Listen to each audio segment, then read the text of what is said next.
The first day of autumn is just a few days away, and it's a great time to birdwatch. The breeding season is just about over, with the last broods of young birds taking to the air and growing their own independence. This is a time a lot of birds get ready for the long flight to warmer locations, and for others is a time to prepare for the winter stay. Flocks of birds can be seen gorging on berries and other food items as they fatten up. Having native plants and trees in or around the yard allows a wonderful opportunity to see these feathered creatures visiting. There are other ways to attract some of these fall beauties, such as having a bird bath and good quality food like suet or sunflower seeds. Keep in mind, if you are going the feeder route, this means you'll have to commit to keeping things clean to avoid the risk of disease being spread. This season can offer some surprising visitors and flocks of mixed species foraging together.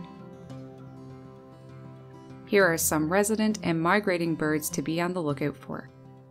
September is a great month for warblers. Soon after the babies have been raised, adults get busy fueling up for migration, which begins in early August, but really picks up later in the month with decent numbers passing through and several different species. For the first few weeks of September, warblers are most numerous and diverse. The yellow warbler is a common one to be on lookout for during this time. Even if you're in the southern region of the states, expect to see them, since they migrate through these areas on the way to Mexico and other more southern locations. Depending on your location, warblers will be visible at different times. For my area, early September is the best time. By the end, there really isn't many around. For places in the States, though, this is a great time to see them, such as pine warbler, yellow-rumped, Cape May, Tennessee, Prothonotary, and northern waterthrush. Many blackbirds are on the move, with some already long gone, like the Orchard Oriole and the Baltimore Oriole. It's possible to still see a few passing through. In late September, the eastern meadowlark migration peaks and large groups of common grackles, red-winged blackbirds, and brown-headed cowbirds form over September. I get grackles every fall before they head off. I rarely see them, so it's a welcome surprise when they drop by for a couple of weeks. Their squeaky, rusty call, iridescent colors, and bold yellow eye is fun to see. This is a great month to see brown thrushes, especially in early September, like the Swainsons, Veery, and Wood. The Hermit Thrush is a bit later, being spotted in late September and peaking in October. A finch to be on the lookout for is the American Goldfinch. In many places, these small finches stay for the winter, but other areas such as the southern half of the states, they are typically present only in winter. Here in the east, we have an abundance of American goldfinches. Much of the northwestern half see them too. The pretty yellow feathers are replaced with the less conspicuous hue, as they molt into their winter plumage, a signal that summer has come to an end. One of the things I love about fall, between September and October, is seeing small flocks of these beauties foraging on the native plants. Watching as they balance on a stem trying to pluck out a seed is sweet. Birds of prey are heading off too. For ones that are resident, though, like the Sharp-shinned or Cooper's hawk, they frequent backyard feeders. It can be exciting to see one show up because they aren't normally a bird you'd see.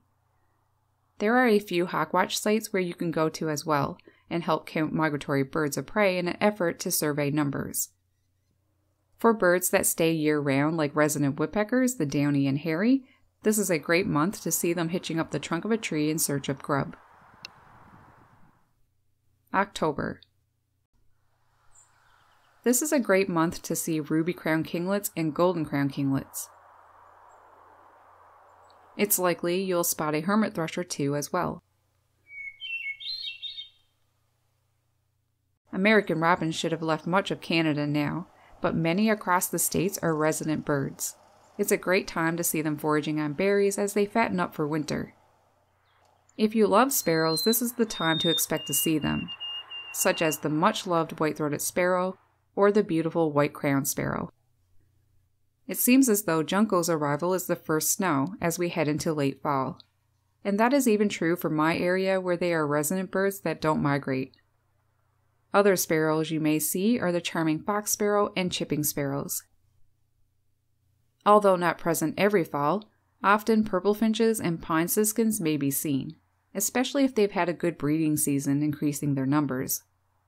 If there is a good cone crop, a walk in a park or nearby forest can offer a nice glimpse of pine siskins foraging on natural food sources, something that I've always enjoyed as it has a more natural feel. Of course, it can be exciting to see them with goldfinches at feeders. Evening grosbeaks may stop by feeders in October as well, charming us with their bold yellow eye stripe and large pale ivory bill. There is a chance to see uncommon migrants from the north like the rusty blackbird, who move through usually during the later half of the month with some staying through the winter. With the leaves a gold and yellow, a resident bird throughout Canada and the northern half of the US can be heard drumming. The ruffed grouse.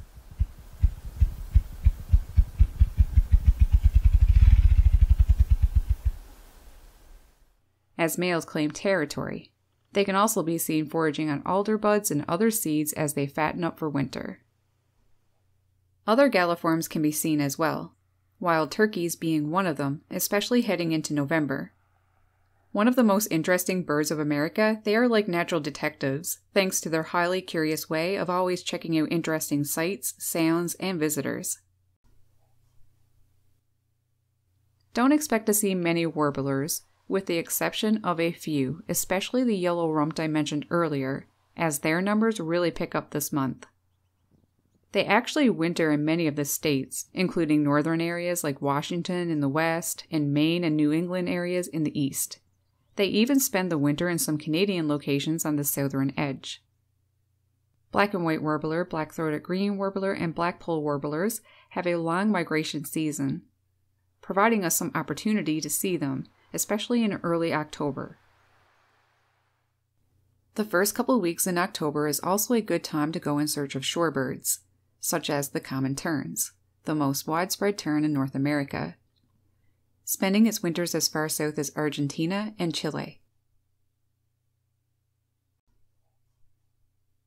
November is a month for waterfowl, since this is when many of the ducks and geese numbers peak. Watching them all together can offer plenty of fun observations. Common loons are seen during this time too, inhabiting coastal waters and large southern lakes. And although most songbirds have already passed through, sparrows continue to show up, such as the American tree sparrow. Other winter finches, such as redpolls and crossbills, usually show up later, if at all. With their movements so unpredictable, it's hard to know for sure when or where they will be.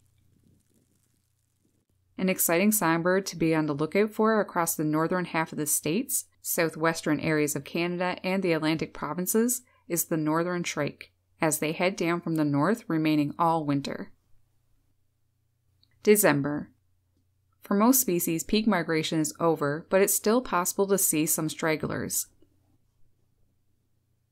Other birds that could show up now are snowy owls and Bohemian waxwings. It's really time to enjoy the resident birds, though. What species that includes is dependent on your location.